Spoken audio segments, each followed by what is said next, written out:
കയ്യിൽ കിട്ടുന്ന വരെ ടെൻഷൻ അടിച്ചിരുന്ന പ്രോഡക്റ്റാണ് ഇത്. കാരണം ഇൻസ്റ്റാഗ്രാം പേജിൽ നിന്ന് ഞാൻ സാരി പർച്ചേസ് ചെയ്തതിൻ്റെ ഫസ്റ്റ് എക്സ്പീരിയൻസ് ആണ്.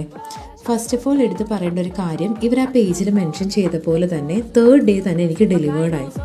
ഇനി ഈ സാരിയെക്കുറിച്ച് പറയുവാണെങ്കിൽ ഇതൊരു ക്ലാസിക് ടിഷ്യൂ ഓർഗൻസ സാരിയാണ്. ഇത് ഡ്രേപ്പ് ചെയ്യാൻ നല്ല ഈസി ആയിരുന്നു. ഇത് ഭയങ്കര സോഫ്റ്റ് ആൻഡ് ലൈറ്റ് വെയിറ്റ് ആണ്. ഇതിൻ്റെ ബ്ലൗസ് പീസ് പ്ലെയിൻ ആണ് കേട്ടോ. പിന്നെ 2 സൈഡിലും സ്കാലപ്പിങ്ങും വരുന്നുണ്ട്. പിന്നെ നല്ലൊരു എംബ്രോയ്ഡറി വർക്കും ഉണ്ട്. ഞാനൊരു എൻഗേജ്മെൻറ്റിന് വേണ്ടി പർച്ചേസ് ചെയ്തുകൊണ്ട് കുറച്ച് കട്ട് ബീഡ്സും കട്ട് പേഴ്സും വെച്ച് നോക്കാമെന്ന് വിചാരിച്ചു. സ്റ്റിച്ച് ചെയ്യാൻ സമയമില്ലാത്തതുകൊണ്ട് ഒട്ടിക്കുവാണ്ടോ ചെയ്തേ. അപ്പോൾ ഞാൻ ഇതേപോലെ ബോഡി ഫുള്ളും ഒട്ടിച്ചു കൊടുത്തു. പിന്നെ ഇതിൻ്റെ ഫുൾ ബോഡിയിൽ ചെറിയ ചെറിയ എംബ്രോയ്ഡറി ഫ്ലവേഴ്സും വരുന്നുണ്ട്. അതിലും ഇതേപോലെ കട്ട് ബീഡ്സും കട്ട് പേഴ്സും വെച്ച് കൊടുത്തു കേട്ടോ. പിന്നെ ബ്ലൗസ് ഞാൻ തന്നെ ജസ്റ്റ് ഒന്ന് സ്റ്റിച്ച് ചെയ്തെടുത്തു. പിന്നെ ഇതാണ് ഫൈനൽ ലുക്ക് വരുന്നത്. 魔界の空でピカピカ渋谷区までも心はプラ笑って走ってドッキドキルンちょっと変なパワーがバン黒い翼フラフラスウェイ